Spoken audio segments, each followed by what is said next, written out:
That leads us to our next topic, really, I think. And you use the kind of the hub and spoke analogy. I want to talk about how to use your network effectively next year in this video. So one of my favorite parts of being a service member was the people.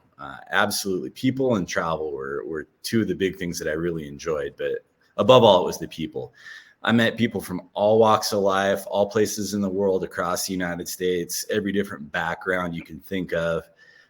So I developed a fairly large network. And sometimes I think service members and even spouses of service members don't realize how big the network that they have or what they've been exposed to while they were affiliated with the military. So I want to take a little bit of time to talk about that. I'm going to go first because I've got just two little pointers that I did. They're very simple things that helped me in my transition. And then I'm going to toss it over to Chris first to kind of reverse our flow here.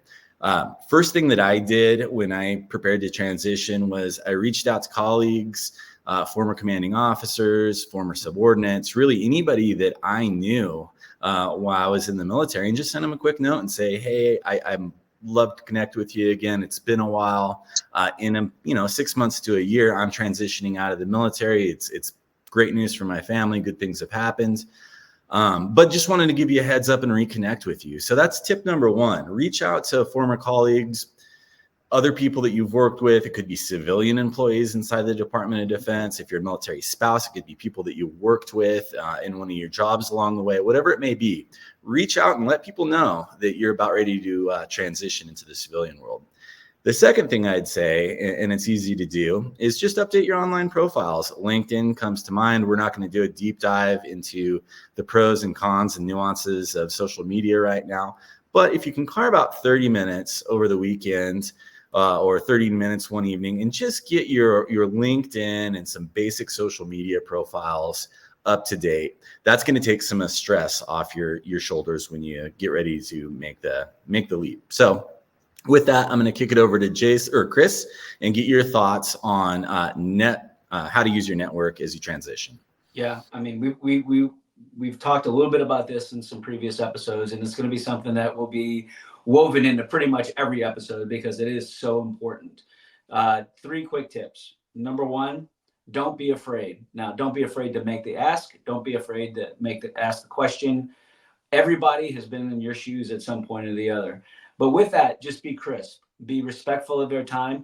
And if they offer you something, make sure you give them the appropriate not apology, but the appropriate thanks and gratitude for helping them out. Number 2 is now that somebody has bequeathed that to you, you have an obligation to pay it forward. So when it's your time, and it could be your time right away, because there are other people transitioning at the same time as you are that have the same questions that didn't make the ask that you could help out, right?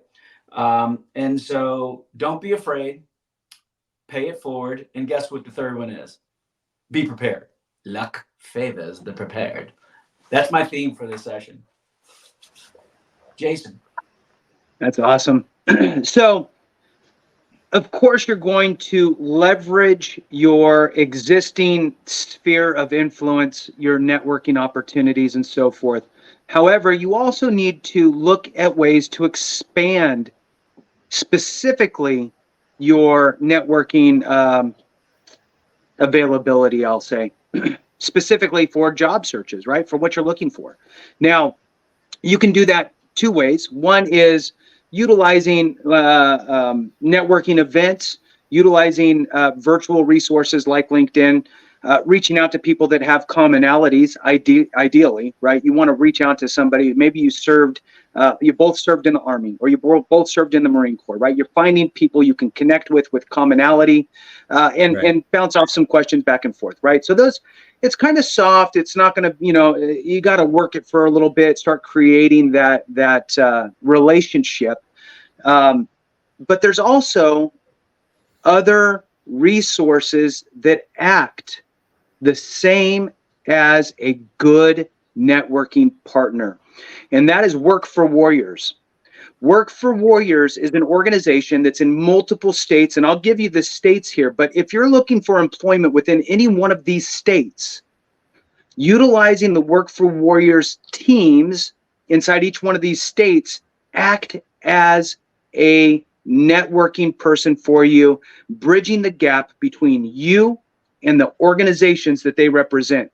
The fast version here is the Work for Warriors teams reach out to organizations, companies, businesses, what have you, build relationships, build value around hiring veterans and spouses.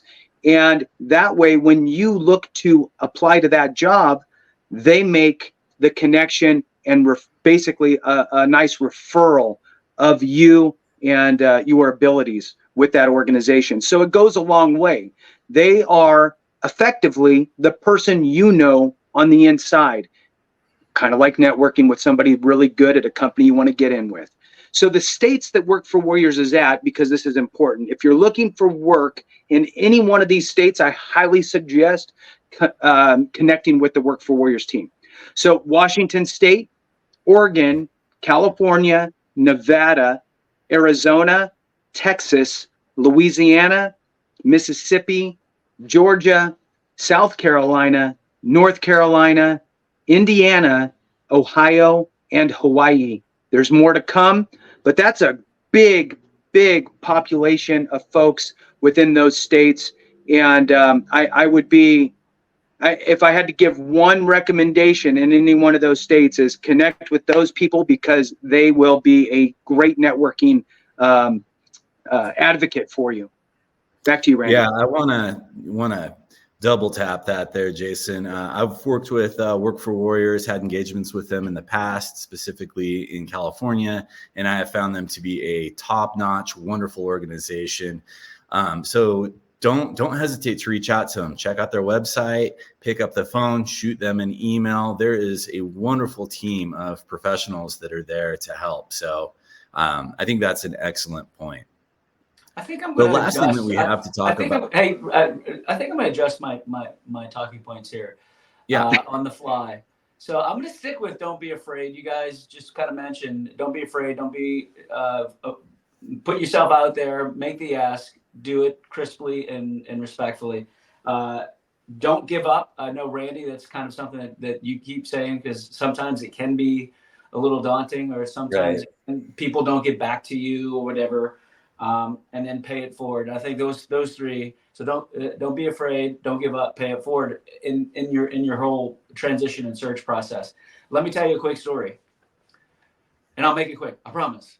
I get a call from somebody I served with, whose nephew is a Naval Academy grad, computer science engineer, just moved out to the Bay Area about a year ago, because his wife is from the Bay Area. He didn't know anybody. He's working remotely on a contract with a defense contractor, and he asks, my former flight school roommate was his uncle, connected us. I sat down, we built a plan, and he wasn't afraid to put himself out there. He wasn't afraid to have goals and dreams. His dream was to work for OpenAI, the Sam Altman. Everybody knows ChatGPT now, and so we worked through what it would take to actually get an opportunity. I happen to know a former Army veteran who is a recruiter there. Connected them. They didn't have any openings, but what they did have was an event that was coming up that he got invited to. He meets somebody at this event. Just, they start talking. It happens to be a hiring manager who didn't have any jobs open at that time, but did 3 months later. Now he's starting at OpenAI. His dream came true within about a 3-month period, because he wasn't afraid to make the ask, wasn't afraid to make the connection. He wasn't afraid he didn't stop going after it. He did it respectfully, and now he's going to have the opportunity to pay it forward. So those are the things that happen when you're prepared and you keep yourself accountable, and you have goals, and you're helping other people along the way. It will happen for you too.